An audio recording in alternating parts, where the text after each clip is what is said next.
Hi again. Did you miss us? Apparently, we had a bit of a technical glitch. Jimmy Griffin is still with me. Yes. We're going to do part two of this interview, and we're just going to pick it up from where we left off. Like, subscribe, make comments, all that good stuff. So we appreciate it. We were talking about tribute bands, and one of the bands you're in, I'm hoping to run through all of them really quickly. But my favorite is El Monstero, which is a Pink Floyd tribute. And I Yeah. was asking, you guys don't do the Steel Dragons approach, shall we say, from the movie Rockstar. Everything doesn't have to be exact. You played with the arrangements. I was wondering how you guys came to that decision as opposed to being 100%, however you want to call it, the way Floyd recorded it. Right. Well, I mean, there are things that they recorded that they never did again. You know, Right. they don't know how that all 18 minutes of dogs goes in the middle. You know that.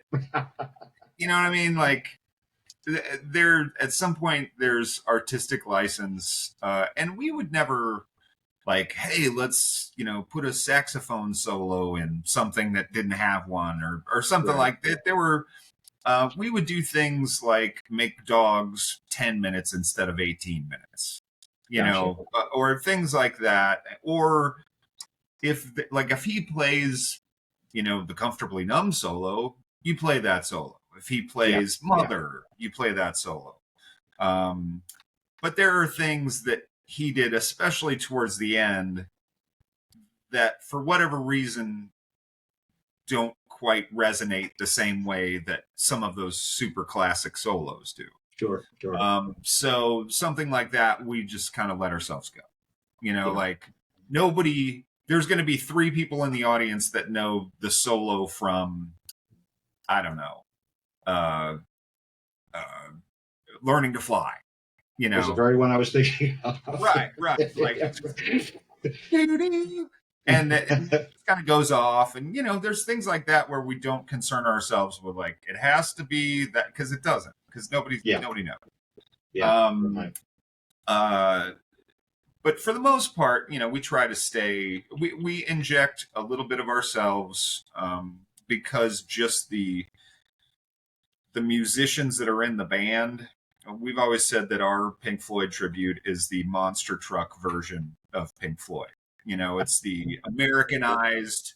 It'd be if Pink Floyd grew up watching Kiss concerts. Those are the people that are playing the music. So we let that side of ourselves come out, in musically as well as visually with that band. So I was floored by your visuals. The first time I saw you, you were playing at the pageant. You were playing indoors, and there was a good crowd, 1,000, 1,200 people in there. I'm not sure, but it was crowded. 2,000. Okay, I said corrected 2,000. So, but then I saw you last year at whatever our amphitheater is called now. I think it's Hollywood Casino. I call it Riverport. You and me both. Side comment strictly by me, is I call it the corporate horatorium because it's just whatever name comes up. But anyway, the point is, I was down in the second row, thank goodness, and as soon as you guys kicked off, I'm doused in confetti, and I'm like, well, what just happened?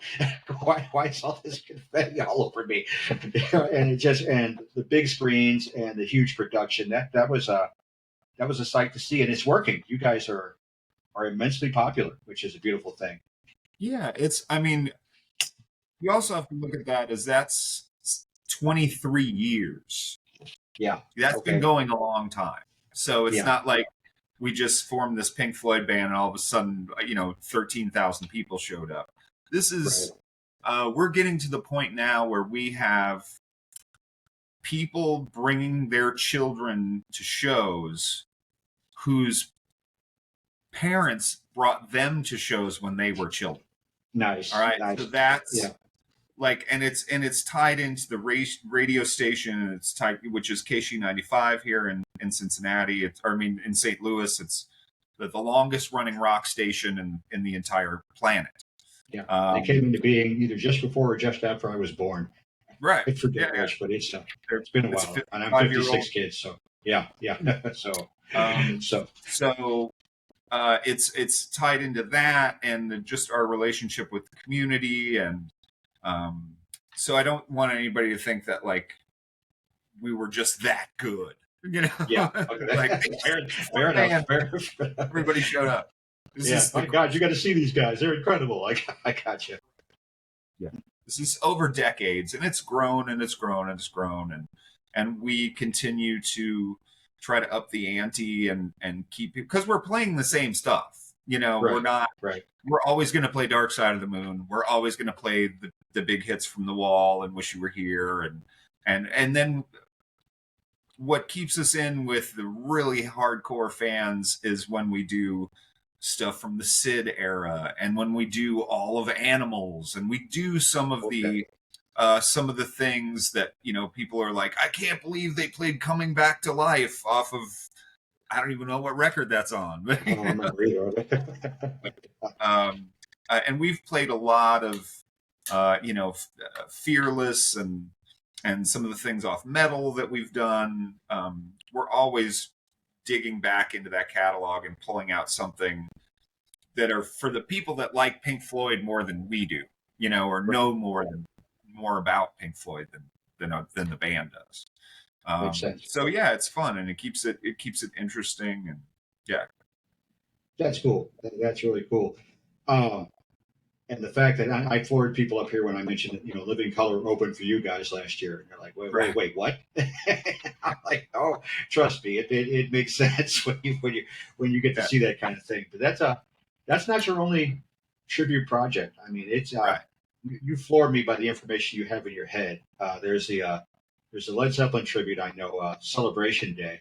Right. What separates that gig you think from El Monstero, other than the obvious, the style of music? What do you think Um, separates out, especially for you?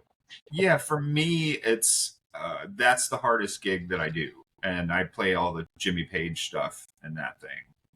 Um, and that dude is the closest I will ever come to know what it's like to box.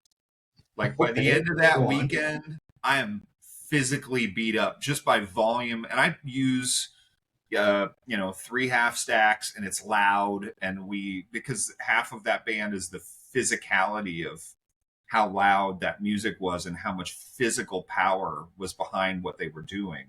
Right. And if you ever watch live Led Zeppelin, you'll notice that Jimmy Page never stood in front of his rig. He's in the middle of the stage. His pedals are set up in front of the kick drum so he could lean back and feel the kick drum in his back. Because if he stood on his side of the stage, he would never be able to hear the band, you know? Wow.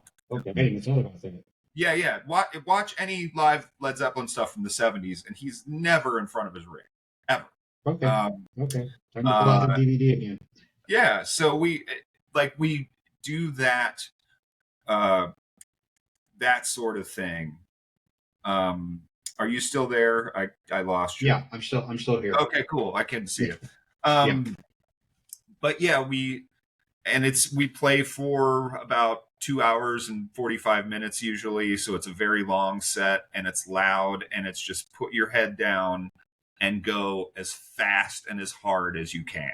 Wow. It is. That's more of a Yeah, marathon. That's amazing. yeah, and the Floyd gig is like play a couple of songs and it's like all the tempos are around here and the guitar solos are like and the Zeppelin stuff is just like like just put your head down and go, man. Right. Right. And we're 50-year-old men doing stuff they did when they were 25 years old. So Yeah, that's easy. No problem. It's the same energy level. No, no, big deal at all. The other one you do, I'm not sure what you're calling it now. You used to have a band called Petty Cash Junction, which kind of explains itself. right. And for that, I thank you and my sister for really getting me into Tom Petty's composition. I love Johnny Cash too, but as a player, to appreciate the pure simplicity behind Tom Petty's songs when you go to play them, and yet they work. They're absolutely amazing. Were you surprised by that? Is there anything that any kind of shock value that came to that, or did you just go with it? No, I always when Refugee came out when I was a kid, I even though I wasn't all about what Tom Petty looked like, because they had the skinny ties, and that was around Elvis Costello and the Cars and stuff like that, which now is music that I love. But at the time, I liked Van Halen more than I liked that. It is a culture clash, yeah. Yeah, I didn't quite appreciate the I don't want to say minimalist approach, but it wasn't play a guitar solo for 30 seconds, which is what I do. I wanted to hear Randy Rhoads. I wanted to hear Eddie Van Halen. That, those were the kinds of things I was into at that point. But I always liked Refugee. The first time I heard it, I was like, this is cool. And I always kind of appreciated him from afar. Like, there was no, like, that guy sucks. Like, I was never like that. And then I think it was around Wildflowers where I really was like, man, here's a guy that's still making really, really good music. Yeah. And that record, and I want to say that was like 94 or 5. That sounds right. 94, yeah. And that's when I really started digging into it. Petty Cash Junction started in 2010. And that band just played Tom Petty and Johnny Cash. Okay. And then that band split in 2018. And I started The Hard Promises is my Tom, and we just play Tom Petty. So. Okay. You could do worse. Yeah. You could absolutely do worse. I think his music's going to endure just because it's got that quality. I don't know what it's something intangible, but it's got something. It just resonates. My sister and I went and saw a performance at the St. Louis Symphony Hall. When they did kind of a symphonic approach. They had the regular band, but there was also kind of a symphonic approach, and it worked. It was just great stuff. Great stuff. How do you feel you change as a player when you go between projects?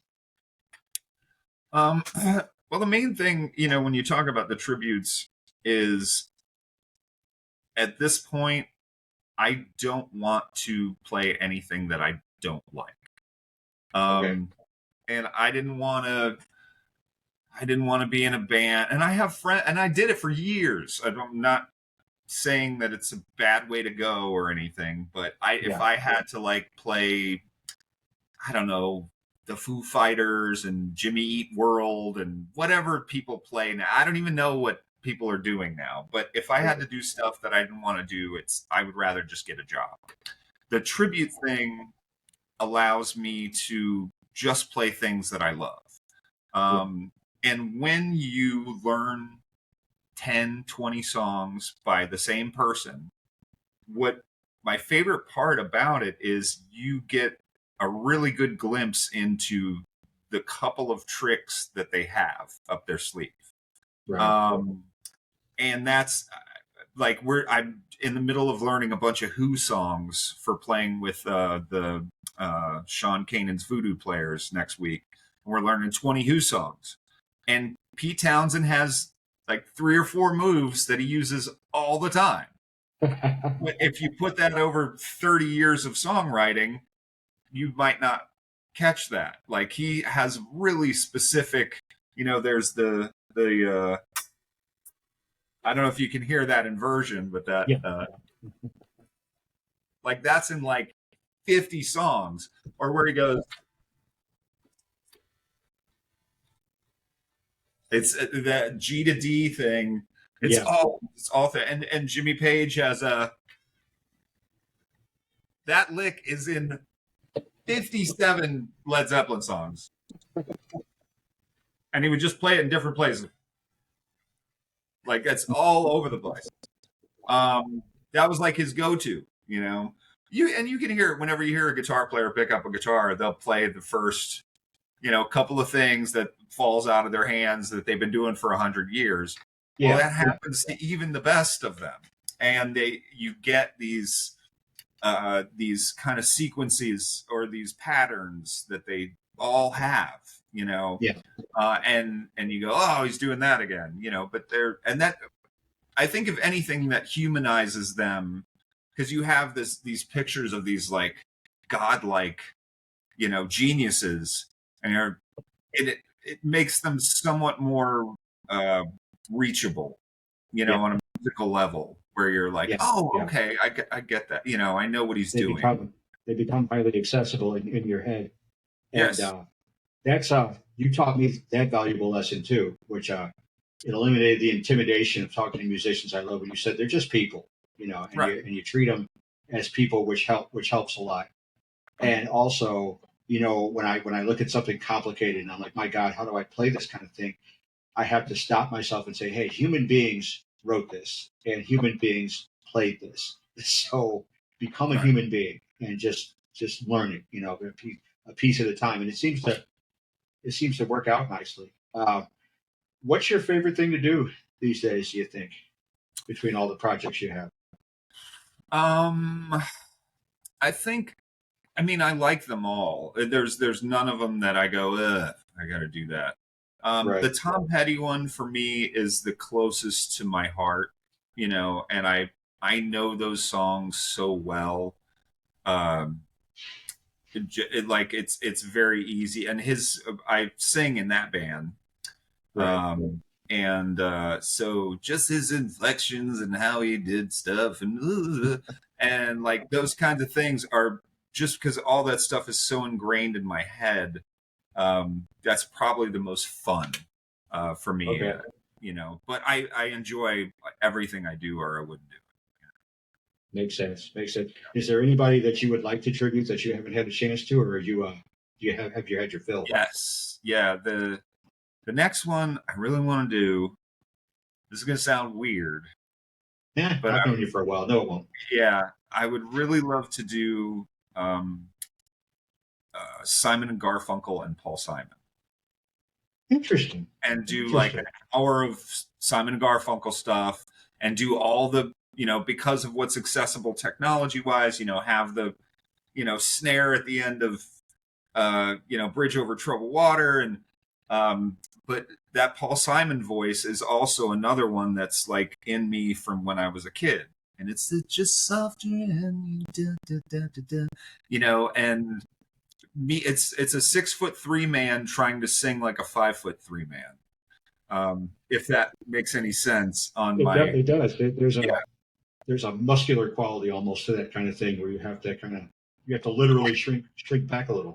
you learn how other people breathe when you Okay. sing, like when you attempt to sing like somebody else, and it's the same thing that an impressionist does, or anything like that, is Sure. you're finding an aspect of how they present themselves, and you're overusing it a bit, but that's one of the that's one of the bits that people are used to hearing when they hear, with Paul Simon, it's the soft thing and it's very airy. And Right. and Tom is a little more like this. And David Gilmour is very wide open in the mouth, So It sounds very British, I think. yeah, yeah, yeah. Yeah. That's And cool. It's he's just all up here. There is no pain. It's closer to the Paul Simon voice than the Tom Petty voice, which is a lot of mid range. right, right. Am I crazy, or is that why Gilmore set up his vocal mic so high? Because I always noticed he was leaning back a little bit to sing, and Oh you say yeah, it's all. I think he learned how to sing in choir or something when he was a kid. You Okay. know, and that's where that angelic, the breath of it, comes Yeah. from. Yeah. Yeah. And again, it's very wide. Like Tom sings like this. It's all right there. He never opens his mouth a whole bunch. Right. Whereas Right. Gilmore is, everything is pronounced, and yeah. Yeah. Where would you put Johnny Cash in that range? Well, I mean, I love Johnny Cash. I'd never try to sing like. There's no way I could ever sing like Johnny Cash. That strikes me as hard. Yeah. Well, It's- you gotta be able to get down. Like I'm yeah. But as a I'm an baritone. upper mid range guy, and Right. I have, even though I have a kind of a lower speaking voice, my actual singing voice doesn't go down there. So Yeah. Yeah. That as much as I want to learn his version of Rusty Cage, You know, I have a couple of friends up here. One friend's interested, and he has that baritone. And I said, you know what, you're going to sing this one. I'll just enjoy myself and play along with you because, you know, even in the context of Cash, I mean, nothing like having Tom Petty and the Heartbreakers as your backing band. You know, so there's not there's not going to be any slacking off behind you or anything like that. I think we're about there, brother. I'm going to give you a chance to promote yourself. You know, tell us about where you're going, what you're doing, where we can find you on the interwebs and what have you. Just talk yourself up. Okay. I guess, you know, you can find me on Instagram, Jimmy in Stereo. And then Facebook is just Jimmy Griffin. I'm not the guy from Bread. That's the main. There was a guy in Bread. Please don't be the guy from Bread. Right. But yeah, there's El Monstero, Celebration Day, The Hard Promises, or The Incurables. The Incurables stuff is on SoundCloud. And yeah, just, you know, check it out. See what I'm doing. It's well worth your time, kids. It's well worth your time. I lied. I'm going to ask you one last quick question. Okay. I play guitar.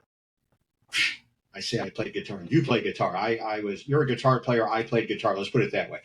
Okay. I played guitar between 96 and 07 and decided I wanted to take a little break because of what was going on. And, you know, I took a mere 15 years off and came back to it in 22. And it's kind of a religion for me right now again. So I can't take a lesson right now, but give me a piece of advice for somebody who's coming back to the instrument and is looking for that feeling of love again, that first love feeling.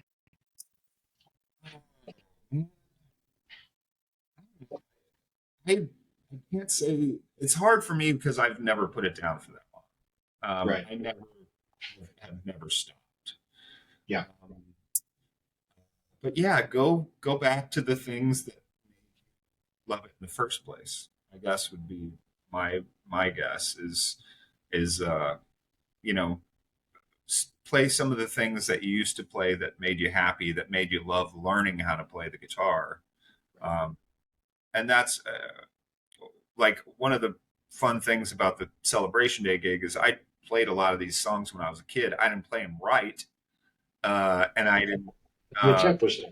Yeah. So for me to be able to go back and learn these songs properly, and then to play them through gear that sounds like it's supposed to sound, that takes me back to being, you know, a 15-year-old kid, and I'm a 55-year-old man, and so that's, you know, when people talk about like Keith Richards and Paul McCartney and all these guys are 80, and it's like, yeah, man, but when you see them do their thing, there's a big section of an 18-year-old boy in those guys, you know.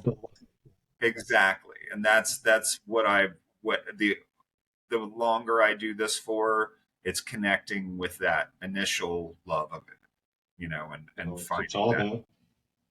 And for the second time, we referenced the Beatles because all you need is love when you when you pick up that kind of thing. Jimmy, I know you got stuff to do, and I really appreciate you taking the time. Not a problem, my friend. Fun. We're not going to wait, you know, decades again to have conversations. Exactly.